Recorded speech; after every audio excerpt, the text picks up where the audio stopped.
Hello, welcome to Veganica channel. Before I start today's video, I would like to explain why you haven't seen me for a while. It's not the case that I'm no longer vegan or nothing like this. The truth is that I've been very active in my own language, which is Polish. I prioritized work in my own language.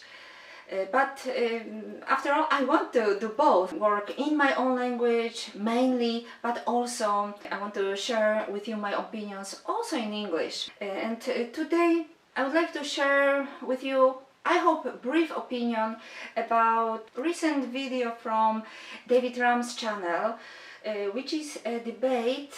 The title of the video is "Activists Pouring Milk in Shops Are Fake Vegans."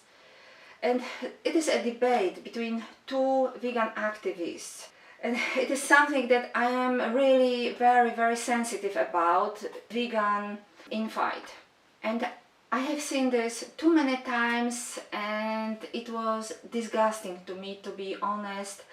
Maybe even English speakers tend to be even more rude than we are in our own country, and I think that English speakers sometimes forget about it, that English language is understood by people from all over the world, and not in every culture people are that rude and that straightforward.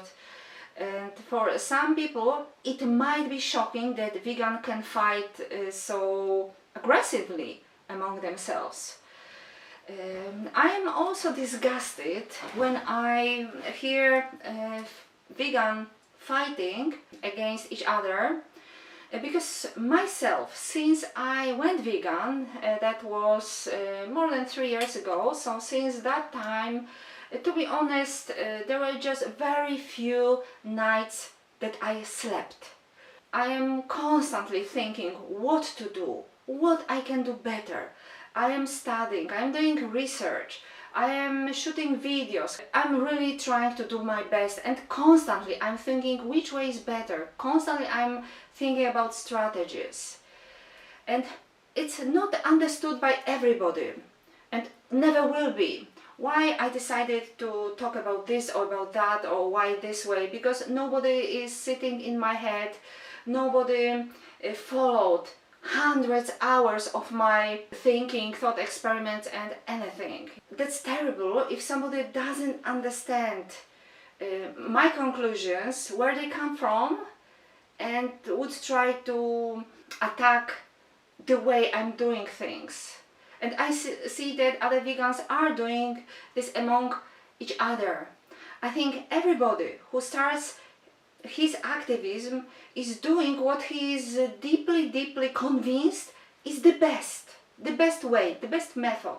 I am very disgusted when I hear such words like something is counterproductive, because when I follow those arguments, usually they are based on nothing or on very weak evidence. They say scientists are proving something. Sometimes you might call it corruption or just attempt to get more money from animal lovers. I think we should accept what other people are doing for the animals, the way they think what is the best. So, for example, regarding David Ram's channel, that vegan teacher criticized him for a video which was not very directly related to veganism, although it was, after all it was, but maybe not 100%. That's terrible. This is something what myself and probably many other YouTube creators are concerned about. To talk about veganism, we want to have audience to talk to. I don't want to talk to vegans and non-vegans. If I talk only about veganism, all videos about, like, clearly about veganism, then I will appeal only to vegans and non-vegans. And always the same empty discussion leading to nowhere. Of course, myself, I want to appeal for people who had never had an idea to even think about veganism. So myself, I also discuss other topics like social issues, whatever issues that I have some knowledge about. Of course, I want to draw attention from people from outside of vegan, anti-vegan world.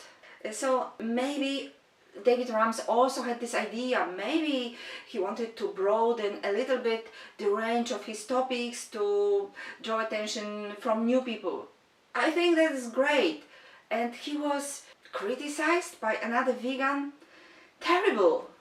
And there are many other vegans criticizing other vegans because they think they have their own thoughts on what is the best, and they think everybody should do the same way and think the same way. And getting back to this particular video, what remarks I would have. Of course, first of all, I don't like that they are fighting because they have different opinions on what is better, what is the best methods, but they are talking about two different things.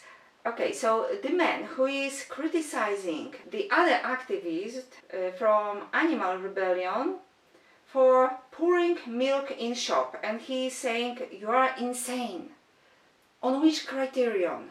It all depends how we define our goal. If our goal is to be liked and accepted by others, then yeah, maybe he was right. It didn't look good for general society. Maybe it looked crazy indeed. But why does he think that being liked changes anything about animals' fate?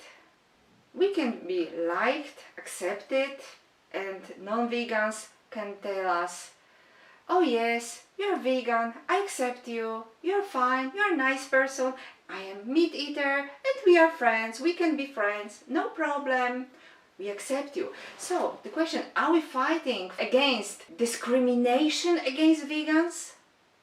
I don't think so. On the other hand, I cannot deny that it's better if people like us, if they respect us, because then maybe they are more open to hear our opinions, our message. Of course it's good. So I don't see reasons why those two should be fighting. In fact, both are right, but they have different goals and they try to appeal to different targets, and they hope for different effects of their actions. One's target is to convince people that we are reasonable people, that it is possible to survive on vegan diet.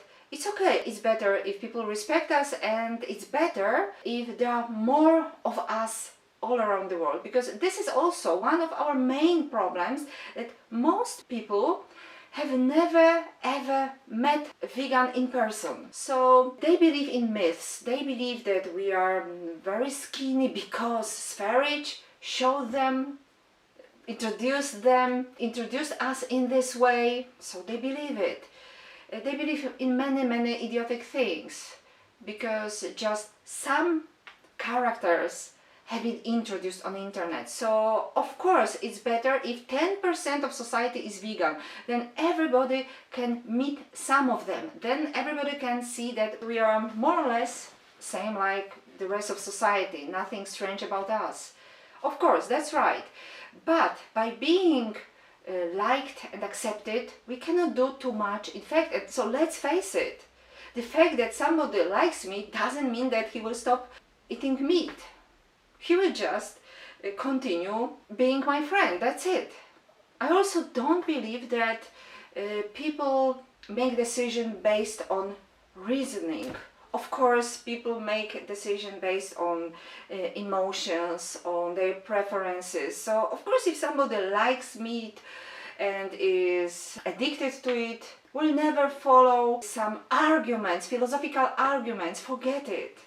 So we must face the fact and deal with it that the perspective of getting huge results based on argument is fairy tale, is very limited. Maybe 10% of society we can convince with good arguments. But as long as meat is legal, people will eat it because they like it. So obviously The other strategy, focusing on supply side, on providers of animal products or producers, obviously makes huge sense. I believe that it might make more sense than the other way. I believe in much higher potential of those tactics, yet I have few remarks. Activists concentrated on the product itself. They poured milk in hope that it will cause some damage, some loss to the company.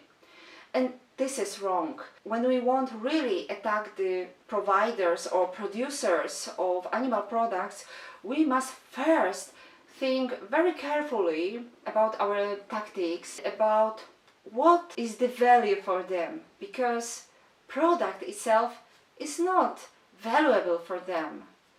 Milk, meat costs nothing, almost nothing, is very, very cheap. It maybe costs something in the shops because of margin, but the provider losing this product means nothing. This is no loss at all. So we also must be very, very precise about our actions. To picturize what I mean, let me give you another example.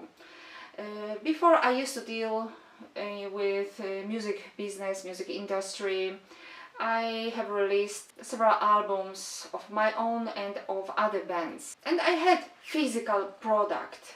I had CDs and I was selling them. Would this be any big loss that I might be crying about if somebody damaged my CDs, if somebody stole them? Was physical product of high value? I tell you no. Because the sale price comparing to factory price was at least tenfold higher.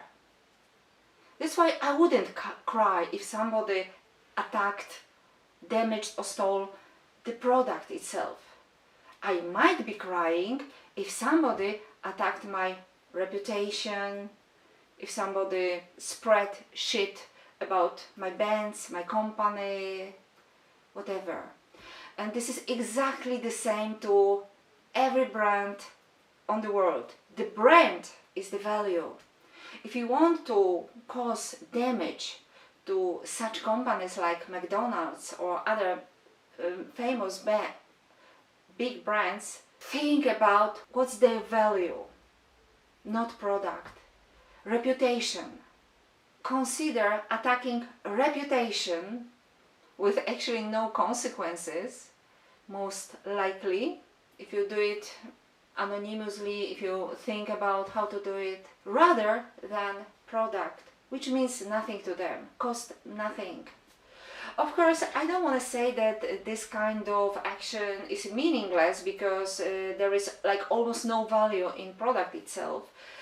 I think there is like additional value not taken into consideration and maybe not emphasized. But the truth is that there are already many people a little bit sensitive or aware of animal welfare. They are quite against animal cruelty. I'm talking about vegetarians. So there is a huge number of people who are not indifferent to animals' fate, who already did one step towards a resignation of some products, so they are capable to do something, but somehow they consider dairy not that bad.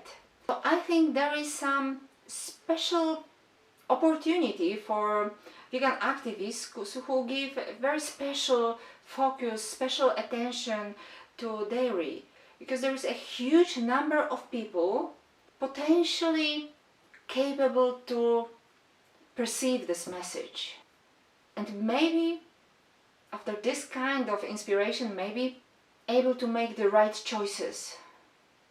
So if we look at this whole action as a kind of happening, something that we can talk about, show on media, something that can provoke further discussion, I think it's good. because this might be kind of message to vegetarians also. And that's what I wanted to share with you. I hope I will now be more regular on this channel, and please stay with me and follow my channel. Thank you very much. See you. Bye bye.